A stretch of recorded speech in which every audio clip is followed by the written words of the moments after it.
Patient is in knee chest position. We are wearing gloves. Here we are breaking the nozzle. So nozzle is being broke. So we broke the nozzle.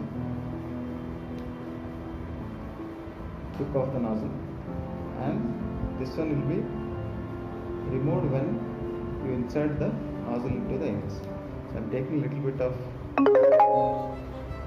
pain.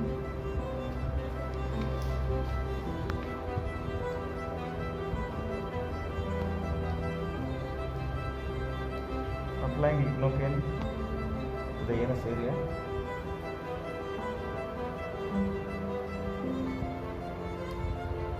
Inserting the nozzle around 10 cm into the anus. Now I opened this clamp, and now medications can go easily into the rectum.